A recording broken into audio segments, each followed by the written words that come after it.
Okay, so let's dive into this absolutely wild story out of New York City. We're talking about a political battle that was so high stakes, it had everything. Unbelievable promises, some pretty dramatic threats, and a real fight for the future of the city. Right at the heart of it all was this candidate, Zoran Mamdani. And his platform, well, it sounded less like a political plan and more like every New Yorker's secret wish list. I mean, we're talking a complete rewrite of city life.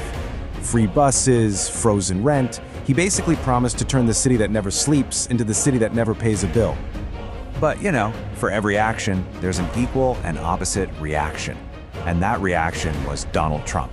He countered Mamdani's dream with a threat. If this guy wins, say goodbye to federal money, and maybe even your Wi-Fi. Just like that, the battle lines were drawn. So let's really break down how these two completely opposite visions for New York City managed to divide and honestly captivate just about everyone. It really was that simple. The whole city just split right down the middle. You had one side fantasizing about a life without the crushing weight of bills. And then you had the other side who were fantasizing about a life without Zoran Mamdani and his whole platform. And the media just poured gasoline on this fire. You had The Guardian framing Mamdani as this ultimate boogeyman for Trump.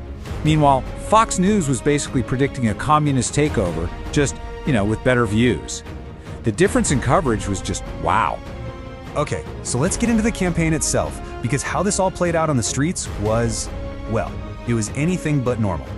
Yeah, forget what you think you know about Election Day. This wasn't some quiet, civic duty kind of thing. It was a spectacle. The entire city felt like it had turned into this huge, chaotic, and frankly kind of bizarre political festival. The whole scene was just surreal. You had people marching around, singing "Free Bus, Free Us." Others were wearing these shirts that said, "Make Subway Great Again." And get this, apparently even the pigeons in Central Park got involved, handing out flyers. You can't make this stuff up. All the while, over at Trump's headquarters, he was turning the dial up to 11. He wasn't just threatening to cut off the money anymore. Oh no, now he was threatening to build an actual wall around New York.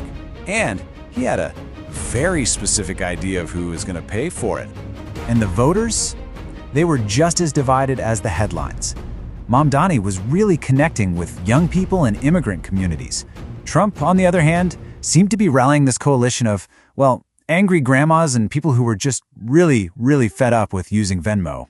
The TV analysts were having an absolute field day with this. You had one pundit warning that Mamdani's rise would force us to completely redefine economics, and his co-host just chimes in, or at least a bigger pizza. So, yeah, the stakes were either economic collapse or pizza size. Good to know. All right, let's get to the main event, election night. The tension was so thick you could cut it with a knife. Everyone was just waiting to see which version of New York was going to come out on top. So the evening kicks off, results are trickling in, and by 10 p.m. the analysts are still arguing about pizza versus economics. But then 11 p.m. hits. The first real numbers drop, and Zohar Mamdani is actually in the lead. And right on cue, Trump's reaction was, well, exactly what you'd think it would be.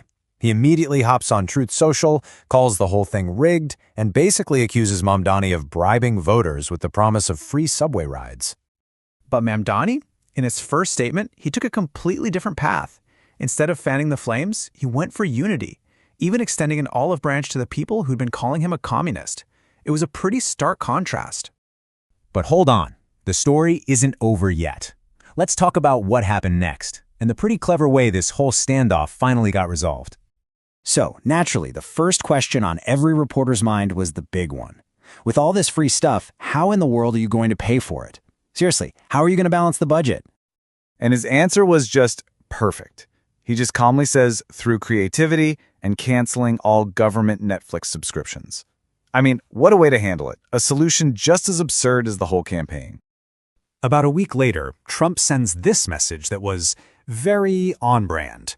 Kind of a congrats, but also a not-so-subtle reminder that his threat to cut off federal funding was still very much on the table. But Mamdani, you gotta hand it to him, he gets the last word. With this quick, witty comeback, he just completely deflates the threat, joking that the city's already found a new grassroots funding source. A perfect, playful end to the whole thing. So it kind of leaves you with this question, right? When politics gets this strange, when the promises are this huge and the threats are even bigger, what's the actual cost of something as simple as a free slice of pizza? Definitely something to think about. Thanks for joining me on this one.